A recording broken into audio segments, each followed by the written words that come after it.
Élections municipales 23 et 30 mars 2014 avec François-Xavier de Peretti. Chapitre 2. Une qualité de ville. Des transports modernes et efficaces. L'engorgement croissant des axes routiers de notre ville aux heures de pointe ne peut être résolu que par le développement de la fréquentation de nos lignes de transport en commun, qu'elles soient urbaines ou interurbaines. La gestion des déplacements domicile-travail doit pour cela être une priorité dans l'organisation de nos réseaux de transport. Aix-en-Provence, l'une des villes les plus polluées de France, doit encourager fortement l'utilisation des transports collectifs pour répondre immédiatement à l'urgence de santé publique et faciliter la vie quotidienne. Le partage de l'espace avec la voiture ne peut plus se faire au détriment des transports collectifs qui ont besoin de régularité pour assurer leur mission. Il en va de même pour les modes doux, auxquels il faudra attribuer des espaces sécurisés. Aix-en-Provence, nœud routier, a des atouts importants à faire valoir. Il faut accepter, sans réserve mais avec lucidité et conviction, de participer à l'organisation des transports dans le cadre de la métropole. En effet, ce n'est qu'à l'échelle métropolitaine que pourront être gérés et anticipés nos flux de déplacement. Première mesure. Se doter d'une vision stratégique grâce à la refonte d'un véritable plan de déplacement urbain.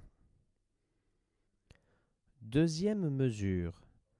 Favoriser l'adoption, prévue par la loi, de plans de déplacement d'entreprise auprès des grands acteurs économiques et commerciaux locaux, contribuant ainsi à rendre leur développement plus éco-compatible et citoyen. Troisième mesure.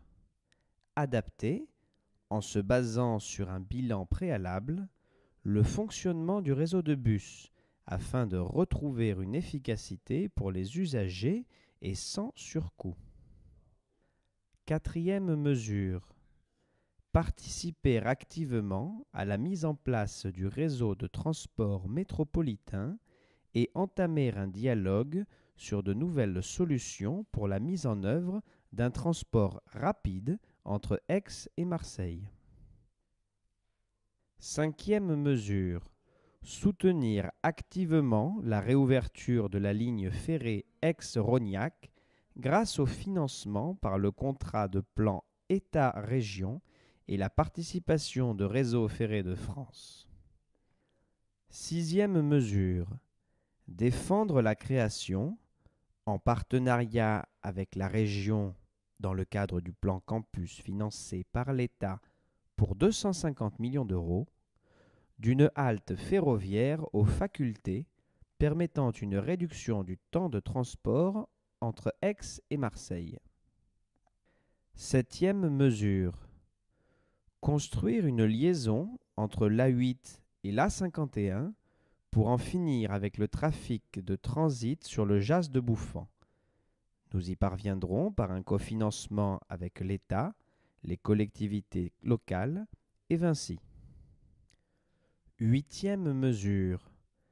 Promouvoir, en partenariat avec les autres autorités organisatrices de transport, un système de billetterie et de tarification unique pour tous les réseaux de transport du département. Neuvième mesure. Encourager et faciliter l'intermodalité avec la création de forfaits de mobilité et l'utilisation des nouvelles technologies pour le paiement. Dixième mesure. Améliorer l'information des usagers du réseau urbain à chaque arrêt, en particulier sur les horaires, et annoncer les lignes de correspondance dans les bus. Onzième mesure. Rationaliser les transports scolaires afin d'optimiser le flux des bus aux abords des établissements scolaires. Douzième mesure. Finaliser la piétonisation du centre ancien, à l'exception des services d'urgence, commerçants, artisans et résidents, avec une gestion par Internet des accès. 13e mesure. Réviser le plan de circulation par grands secteurs de ville et améliorer le fléchage des directions routières. 14e mesure. Ajuster le fonctionnement du système de feux de circulation selon les horaires, le trafic routier et donner la priorité au transport collectif. 15e mesure. Implanter des zones de correspondance aux entrées de ville, lieux de convergence des lignes structurantes et des dessertes urbaines ou périurbaines. 16e mesure. Accroître la construction, en périphérie de la ville, de parkings relais en correspondance avec les lignes structurantes. 17e mesure. Étudier la mise en place d'un système d'autopartage de voitures électriques avec des stations de rechargement dans tous les quartiers, tous les parkings relais et tous les pôles économiques. 18e mesure. Poursuivre le développement du réseau de Diablines en l'adaptant aux personnes souffrant de handicap. 19e mesure. Fluidifier la circulation interne des pôles d'activité par des véhicules adaptés. 20e mesure. Développer le covoiturage et créer un site internet dédié pour tous les Aixois. 21e mesure. Créer des pistes et voies cyclables sécurisées, mettre en place un système efficace de vélos publics et démocratiser l'utilisation des vélos avec assistance électrique grâce à une politique incitative d'aide à l'équipement. 22e mesure. Réaliser des cheminements piétons afin de partager et rendre accessible à tous, personnes à mobilité réduite, poussettes, l'espace public en toute sécurité par l'aménagement des trottoirs ainsi que des arrêts de bus. 23e mesure.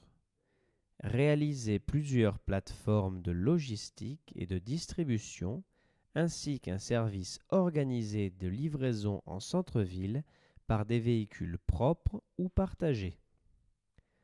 24e mesure. Faire respecter l'interdiction de la circulation de transit et l'encadrement strict des horaires pour les véhicules de livraison. 25e mesure. Accroître le nombre de véhicules publics propres et silencieux.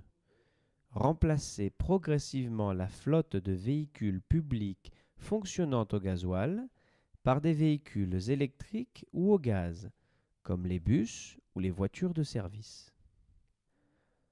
26e mesure. Augmenter le nombre de places d'abonnement réservées aux résidents ainsi qu'aux commerçants du centre-ville dans les parcs de stationnement existants. Doter les commerçants et artisans d'un badge d'accès permanent. 27e mesure. Mettre en place des zones contrôlées par des bornes automatiques limitant le stationnement à une durée réglementée autour des commerces d'entrée de ville, ce afin d'éviter le stationnement de voitures ventouses. Notre priorité sera la suivante.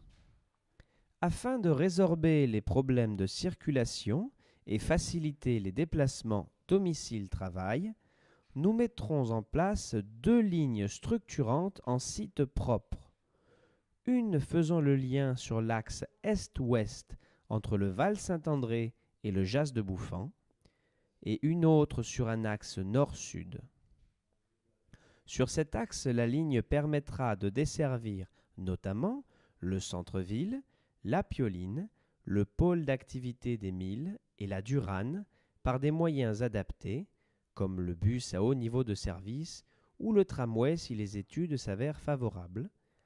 La desserte se fera avec des temps de parcours réduits et à forte fréquence en heure de pointe.